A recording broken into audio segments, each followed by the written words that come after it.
Students, आज के इस वीडियो में हम जर्नल मेथड सीखेंगे पर्टिकुलर इंटीग्रल निकालने के लिए। जर्नल मेथड का मतलब एक ऐसा मेथड पीआई निकालने के लिए जो हर फंक्शन पर एप्लीकेबल होगा। स्टूडेंट्स, फॉर एग्जांपल यहाँ पर हम एक डिफरेंशियल इक्वेशन लिख लेते हैं।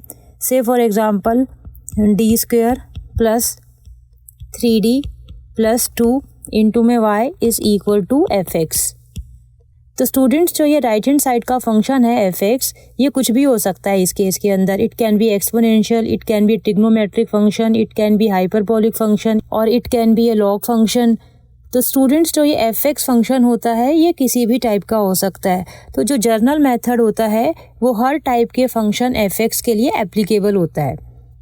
तो स्टूडेंट्स, अभी तक हमने प्रीवियस वीडियोस में 7 केसेस किए थे।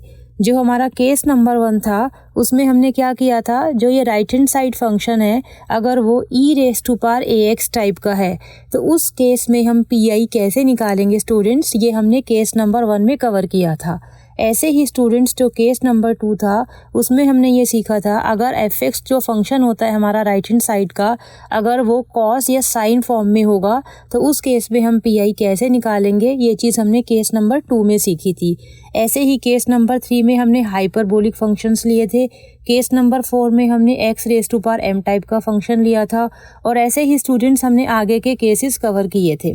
बट स्टूडेंट्स, कभी कभी क्या होगा, जो ये राइट हैंड साइड फंक्शन होता है हमारा, ये किसी भी फंक्शन से मैच नहीं होगा। ये जो 7 टाइप के हमने फंक्शंस लिए हैं ये किसी भी टाइप के फंक्शन से मैच नहीं होगा। तो स्टूडेंट्स, उस केस के अंदर हम केस नंबर 1 से लेके केस नंबर 7 तक जो हमने मेथड सीखे हैं प्रीवियस वीडियोस में, हम वो अप्लाई नहीं कर पाएंगे।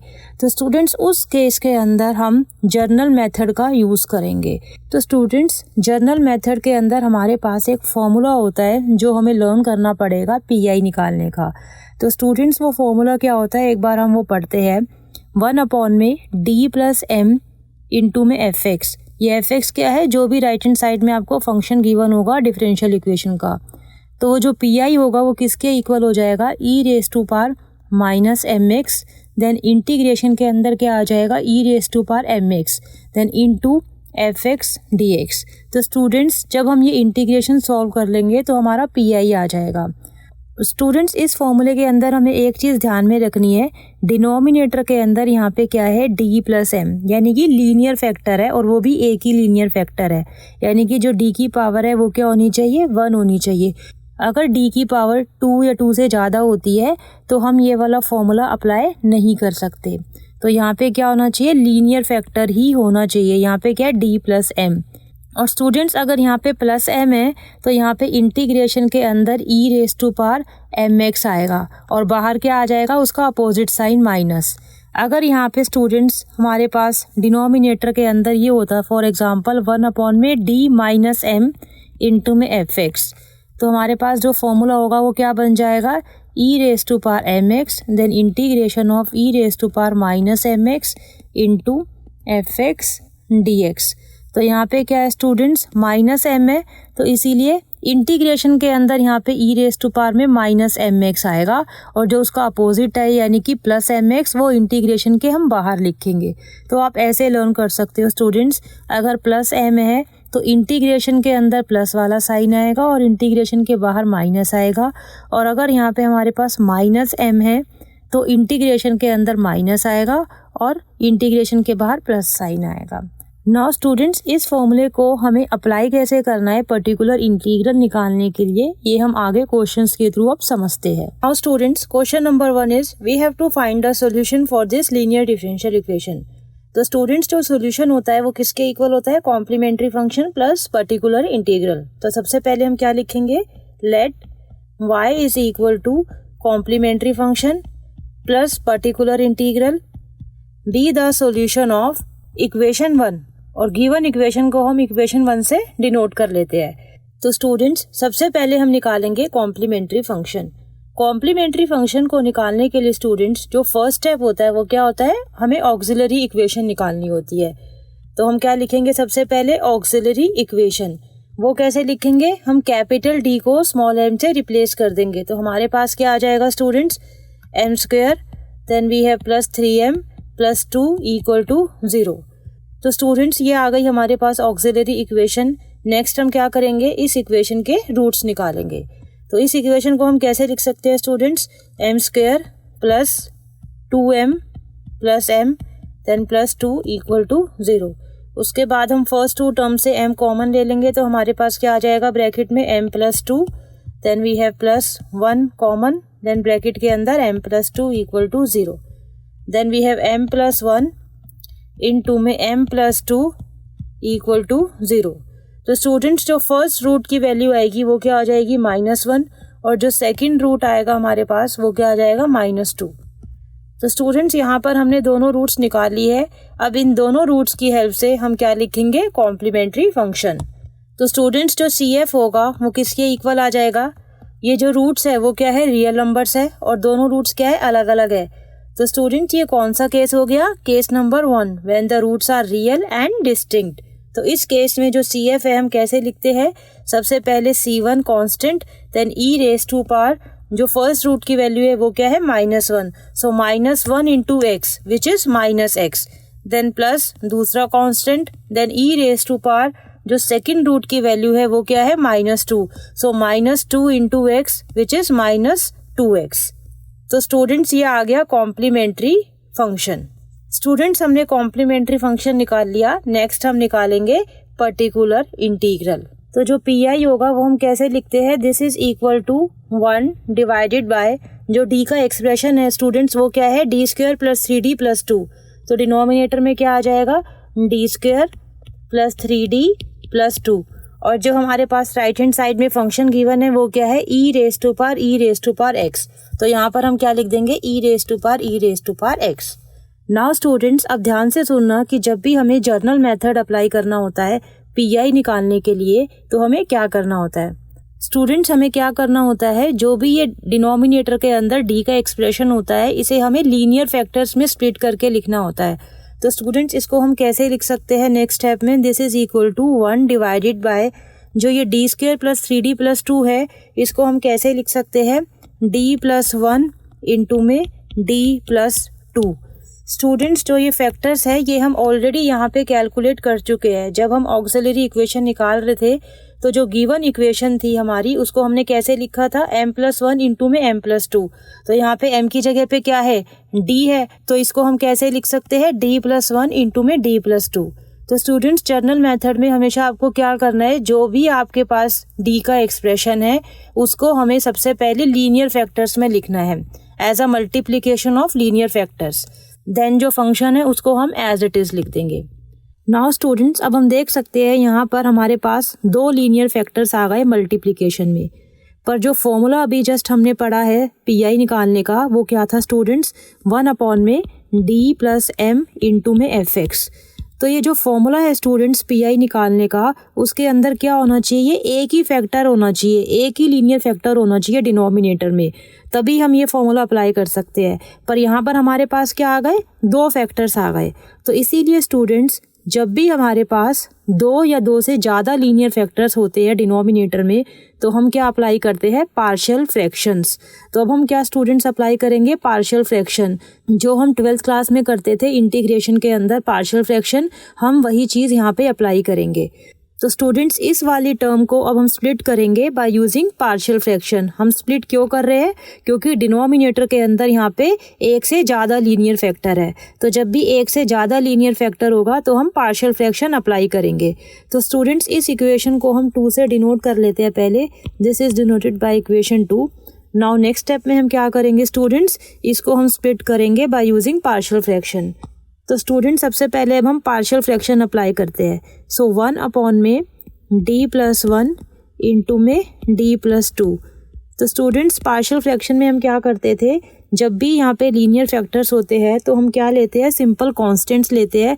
तो सबसे पहला कांस्टेंट ले लेंगे हम a, then divided by d plus 1, और जो सेकंड फैक्टर है d प्लस 2 ये भी लीनियर है, तो इसके कॉरस्पॉन्डिंग हम क्या लिख देंगे, constant b, then divided by d plus 2। उसके बाद स्टूडेंट्स हम क्या करते थे, हमें a और b की वैल्यू निकालनी होती थी। नाउ स्टूडेंट्स यहाँ पर a और b की वैल्यू निकालने के लिए मैं आपको एक शॉर्ट ट्रिक बताती हूँ। उस शॉर्ट ट्रिक के अंदर स्टूडेंट्स हमें कोई LCM नहीं लेना, कोई कंपेयर नहीं करने कोफिशिएंट्स, कुछ नहीं करना, बस एक ही स्टेप में हमारा a और b की वैल्यू आ जाएगी। तो स्टूडेंट सबसे पहले हम निकालते हैं ए की वैल्यू। तो स्टूडेंट्स ए की वैल्यू निकालने के लिए हम क्या करेंगे, जो ए के कॉरस्पॉन्डिंग फैक्टर है वो क्या है d+1। तो स्टूडेंट्स जब हम d+1 को 0 पुट करेंगे तो d की क्या वैल्यू आ जाएगी -1। तो स्टूडेंट्स जो ये वैल्यू आती है, जो यहाँ पे -1 आई है, हम क्या करेंगे, ये -1 की वैल्यू को लेफ्ट हैंड साइड पे ये जो पूरा एक्सप्रेशन है इसके अंदर पुट कर देंगे। जहाँ भी d होगा वहाँ पे क्या पुट कर देंगे, -1। लेकिन हम इस वाले फैक्टर को छोड़ देंगे, क्योंकि अगर इस वाले फैक्टर में आप d की जगह पे -1 पुट करोगे तो वो तो 0 आ जाएगा डिनोमिनेटर में। तो इस वाले फैक्टर को छोड़ के स्टूडेंट्स आगे जितने भी फैक्टर्स होते हैं हम क्या करेंगे, d को -1 पुट कर देंगे। पर इस केस में खाली एक ही फैक्टर है, अगर हम इसको छोड़ रहे हैं तो उसके अलावा सिर्फ एक ही फैक्टर बचता है। तो यहाँ पे हम d को क्या पुट कर देंगे, -1। तो हमारे पास a की वैल्यू क्या आ जाएगी, 1 डिवाइडेड बाय, उसके बाद जो ये वाला फैक्टर है इसको तो हम छोड़ रहे हैं, और जो ये वाला फैक्टर है यहाँ पर d की जगह पे हम क्या पुट कर देंगे, -1। तो हमारा क्या आ जाएगा, -1 + 2। तो ये किसके इक्वल आ गया स्टूडेंट्स, 1 के इक्वल। ऐसे ही स्टूडेंट्स b की वैल्यू के लिए हम क्या करेंगे, जो b के कॉरस्पॉन्डिंग फैक्टर है वो क्या है, d+2। तो जब हम d+2 को 0 पुट करेंगे तो d की क्या वैल्यू आ जाएगी, -2। तो हम क्या करेंगे, लेफ्ट हैंड साइड में d की जगह पे क्या पुट कर देंगे, -2, लेकिन हम इस वाले फैक्टर को छोड़ देंगे। तो हमारे पास क्या आ जाएगा, 1 डिवाइडेड बाय, d की जगह पे क्या पुट करना है, -2। सो क्या आ जाएगा, -2 + 1, -2 + 1। और जो सेकंड फैक्टर है इसके अंदर हम -2 नहीं पुट करेंगे, क्योंकि अगर इसके अंदर पुट कर देंगे तो 0 आ जाएगा। तो इसलिए b की वैल्यू क्या आ जाएगी स्टूडेंट्स, 1/में -2 + 1। So this is equal to -1। तो स्टूडेंट्स जो a की वैल्यू है वो क्या आ गई, 1, और जो b की वैल्यू है वो क्या आ गई, -1। नाउ स्टूडेंट्स हमने a और b की वैल्यू कैलकुलेट कर ली, तो हम क्या करेंगे, a और b की वैल्यू यहाँ पे पुट कर देंगे। तो हमारे पास क्या आ जाएगा, 1/में d+1 इंटू में d+2। ये किसके इक्वल हो जाएगा, जो a की वैल्यू है वो क्या है, 1। तो यहाँ पे क्या आ जाएगा, 1/में d+1। So this is equal to 1/में d+1। उसके बाद जो b की वैल्यू है वो क्या है, -1। तो हमारे पास क्या आ जाएगा, -1 डिवाइडेड बाय d+2। तो यहाँ पे क्या आ जाएगा, -1 डिवाइडेड बाय d+2।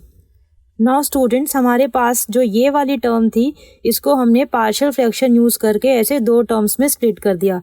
अब हम देख सकते हैं डिनोमिनेटर में यहाँ पे सिर्फ एक ही लीनियर फैक्टर है। दोनों टर्म्स के अंदर जो डिनोमिनेटर है वहाँ पे क्या है, सिर्फ एक ही लीनियर फैक्टर है। तो स्टूडेंट्स जो हमारा पी होगा उसको अब हम कैसे लिख सकते हैं, 1/में d+1, और जो फंक्शन था वो क्या था, e⁻x, then -1/में d+2, then function क्या था, e⁻x। नाउ स्टूडेंट्स जो फर्स्ट टर्म है पी की उसके डिनोमिनेटर में एक ही लीनियर फैक्टर है, और ऐसे ही जो सेकंड टर्म है उसके डिनोमिनेटर में भी एक ही लीनियर फैक्टर है। तो अब हम पी निकालने का जो फॉर्मूला है हमारा, हम वो अप्लाई कर सकते हैं। तो जब हम वो फॉर्मूला अप्लाई करेंगे स्टूडेंट्स, तो हमारे पास क्या आ जाएगा, फर्स्ट टर्म किसके इक्वल हो जाएगी स्टूडेंट्स, यहाँ पे क्या है, +1। तो हमारा फॉर्मूले के हिसाब से क्या आ जाएगा, e⁻x, देन इंटीग्रेशन के अंदर e⁻x, और जो f(x) की वैल्यू है वो क्या है, e⁻x, then dx, then we have minus. तो हमारा क्या आ जाएगा, माइनस। उसके बाद यहाँ पे m की वैल्यू क्या है, 2। तो हमारे पास क्या आ जाएगा, e⁻²x, और इंटीग्रेशन के अंदर e⁻²x, और जो फंक्शन है वो क्या है, e⁻x, then dx। Now students अब हमें क्या करना है, हमें ये दोनों इंटीग्रेशन सॉल्व करने हैं और हमारा पी आ जाएगा। तो स्टूडेंट्स इंटीग्रेशन को सॉल्व करने के लिए हम क्या करेंगे, हम देख सकते हैं यहाँ पे क्या है, e⁻x। तो हम क्या करेंगे, जो ये e⁻x है इसको हम t वेरिएबल ले लेंगे। सो लेट जो हमारा t है वो क्या है, e⁻x। तो जो dt/dx है वो किसके इक्वल आ जाएगा, e⁻x के। तो इसका मतलब जो dt की वैल्यू है वो क्या है, e⁻x into dx। Now students अब हम ये सब्स्टिट्यूशन अप्लाई कर देंगे दोनों इंटीग्रेशन के अंदर। तो हमारे पास क्या आ जाएगा, this is equal to e⁻x, integration के बाहर हम एज इट इज़ लिख देंगे, देन इंटीग्रेशन ऑफ जो ये e⁻x इंटू dx है स्टूडेंट्स, e⁻x को dx से मल्टीप्लाई करेंगे तो वो किसके इक्वल आ रहा है, dt के इक्वल आ रहा है। तो इसकी जगह पे क्या आ जाएगा, dt, और हमारा क्या बच गया, e⁻x। तो जो ये e raise to power x है इसकी जगह पे हम क्या पुट कर देंगे टी, तो हमारा क्या आ जाएगा students e raise to power t. Then minus e raise to power minus 2x integration के बाहर as it is, then integration of students यहाँ पे क्या है e raise to power 2x है, तो ई रेस टू पावर 2x को हम ऐसे लिख सकते हैं ना students, e raise to power x into e raise to power x, हम ऐसे स्प्लिट करके लिख देंगे और फिर क्या है e raise to power x into dx। तो स्टूडेंट्स नेक्स्ट स्टेप में क्या आ जाएगा e raise to power minus x integration of e t d t, इसको हमने एज इट इज़ लिख दिया। Then minus e raise to power minus 2x integration of, again क्या करेंगे स्टूडेंट्स, जो ये e raise to power x जब dx के साथ मल्टीप्लाई होगा तो क्या बन जाएगा dt, तो इसकी जगह पे हम क्या लिख देंगे dt। हमारे पास क्या बच गया e raise to power x, तो इसकी जगह पे हम क्या लिख देंगे t, तो यहाँ पे आ गया t। और क्या बच गया स्टूडेंट्स, ये बच गया e raise to power x, तो इसकी जगह पे क्या आ जाएगा e raise to power t। Now students अब नेक्स्ट स्टेप में हम क्या करेंगे, दोनों इंटीग्रेशन को सॉल्व कर लेंगे। तो हमारे पास क्या आ जाएगा, this is equal to e raise to power minus x, जब हम इंटीग्रेशन करेंगे e raise to power t का तो क्या आ जाएगा e raise to power t ही आ जाएगा। Then minus e raise to power minus 2x as it is, उसके बाद हम क्या करेंगे, उसके बाद हमें क्या निकालना है integration of t into e raise to power t। तो स्टूडेंट्स यहाँ पे दो फंक्शन है, तो यहाँ पे हम प्रोडक्ट रूल लगा देंगे। तो हम क्या करेंगे, जो t है इसको हम फर्स्ट फंक्शन मान लेंगे और इसको हम सेकंड फंक्शन मान लेंगे और हम लगा देंगे प्रोडक्ट रूल ऑफ इंटीग्रेशन। तो हमारे पास क्या आ जाएगा, first function as it is, then integration of second function, then minus integration के अंदर डेरिवेटिव ऑफ फर्स्ट फंक्शन यानी कि derivative of t which is 1, तो 1 लिख देंगे। Then into integration of second function, integration करेंगे इसका तो क्या आ जाएगा ई टी आ जाएगा, तो यहाँ पे क्या आ गया e t, then d t and then bracket close. उसके बाद क्या आ जाएगा नेक्स्ट स्टेप में e raise to power minus x into e raise to power t, then minus e raise to power minus 2x और bracket के अंदर क्या आ जाएगा स्टूडेंट्स, जो ये t है इसको हम एज इट इज़ लिख देंगे और जब हम इंटीग्रेशन करेंगे ई टी का तो क्या आ जाएगा ई टी आ जाएगा। Then minus again integration of e t, तो यहाँ पे क्या आ जाएगा ई टी।